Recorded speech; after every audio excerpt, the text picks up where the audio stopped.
కొంచెం చచ్చిపోండి మావయ్య గారు. చచ్చిపోనా? ఇప్పుడే చచ్చిపోండి. చచ్చిపోనన్నా. మీకు తెలియకుండానే మీ ప్రాణం పోయేలా చేస్తామండి.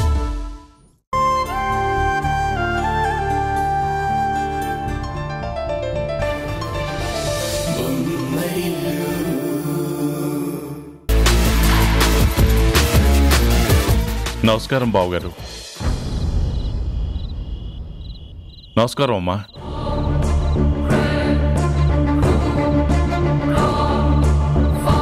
అక్కడే ఆగిపోయారేంటి? రండి.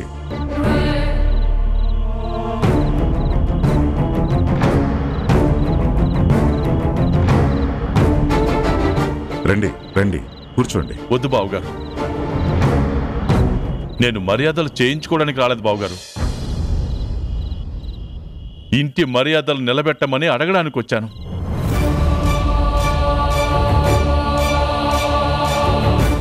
మన పిల్లలు తప్పు చేస్తే దాన్ని కడుపులో పెట్టుకోవాలే కానీ వాళ్ళని జైల్లో పెట్టించాలని ఆలోచించకూడదు కదా. ఆ విషయం మాట్లాడాల్సింది నాతో కాదు, కిరణ్మయితో.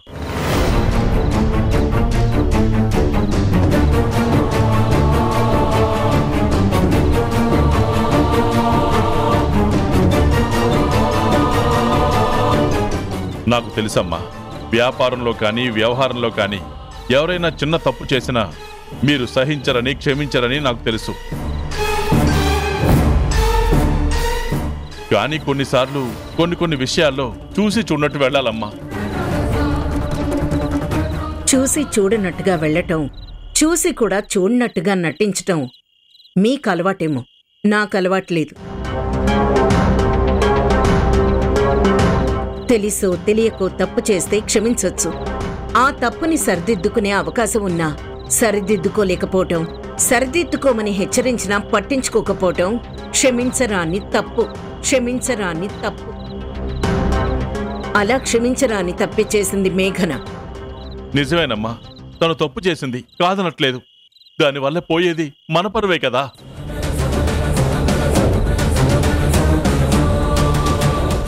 రాజకీయ కుటుంబాల్లో ఇలాంటిది ఏదన్నా జరిగితే అది రాజకీయ పరంగా ఎంత నష్టం కలిగిస్తుందో మీకు తెలుసు కదా.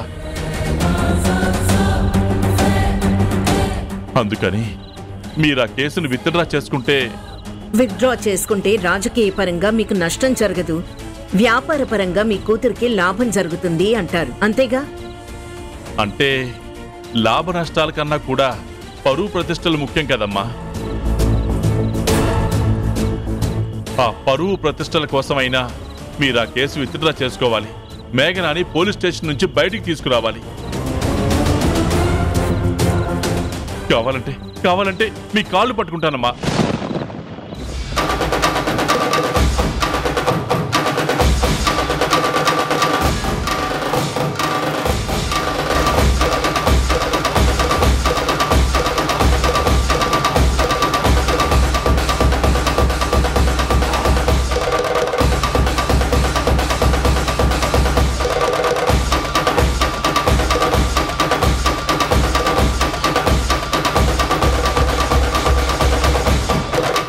మీలాంటి కొంతమంది రాజకీయ నాయకులు అందితే జుట్టు, అందకపోతే కాళ్ళు పట్టుకుంటారని నాకు బాగా తెలుసు.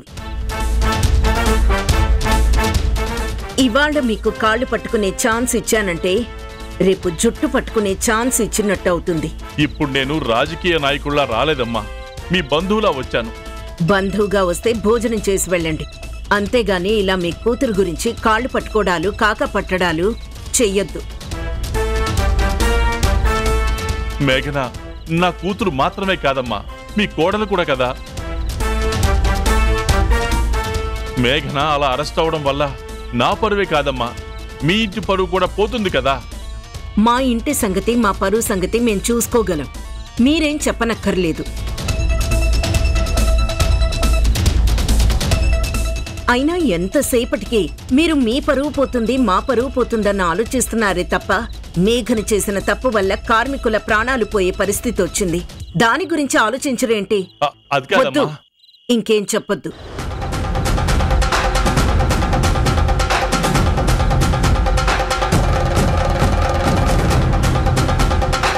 ఈ విషయం గురించి నేను మీతో మాట్లాడడానికి సిద్ధంగా లేను. బంధువుగా వచ్చుంటే భోజనం చేసి బయలుదేరండి, లేకపోతే వెంటనే బయలుదేరండి.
చెప్పు రేణు.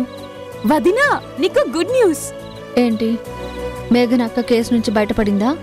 లేదు వదినా. మరి గుడ్ న్యూస్ అన్నావు? మేఘన వదిన వాళ్ళ నాన్న శంకర్ గారు కేస్ విత్డ్రా చేసుకోమని అడగడానికి మన ఇంటికొచ్చారు. నీకు విషయం తెలుసా? అమ్మ కాలు పట్టుకోవడానికి కూడా ఆయన రెడీ అయిపోయారు. కానీ నా కాలు పట్టుకునే అర్హత కూడా నీకు లేదు అని అమ్మాయిని పంపించేసింది. తప్పు రేణు, అలా నవ్వొద్దు. ఆయన కాళ్ల బేరానికి వచ్చారు కదా అని ఇలా అవహేళన చేస్తూ మాట్లాడటం కరెక్ట్ కాదు.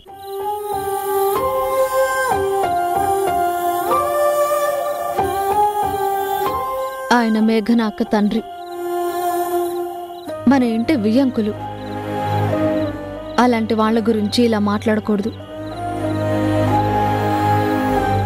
అంత పెద్ద మనిషి ఇలా కాళ్ల బేరానికొచ్చింది మన మీద గౌరవంతో కాదు, తన కూతురు మీద ప్రేమతో. ప్రేమతో కాళ్ల బేరానికి వచ్చినా కూడా కొన్ని సమస్యలు పరిష్కారం కావు. తెలుసో తెలియకో తప్పుదారిలో వెళ్లే మనుషులు, తప్పనిసరి పరిస్థితుల్లో తప్పు చేసే మనుషులు తను చేస్తుంది తప్పు అని తెలుసుకుని ఆ దారిలో నుంచి తప్పుకుంటే తప్ప సమస్య పరిష్కారం కాదు. చూద్దాం ఏం జరుగుతుందో. అలాగే వదినా, ఉంటాను. Bye, good night. Bye Renu, good night.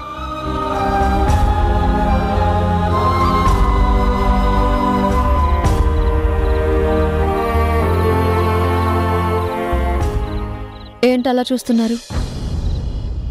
ఏంటో ఈ మధ్య నీ మాటలు సరిగ్గా నాకు అర్థం కావడం లేదు. సరిగ్గా అర్థం కావడం లేదా, లేక మీరు సరిగ్గా అర్థం చేసుకోవట్లేదా? నాకు సరిగ్గా అర్థం కాకపోవడానికి, నేను సరిగ్గా అర్థం చేసుకోలేకపోవడానికి తేడా ఏంటి? సరిగ్గా అర్థం చేసుకోకపోవడం అంటే నా మాటలు గజిబిజిగా ఉండటం.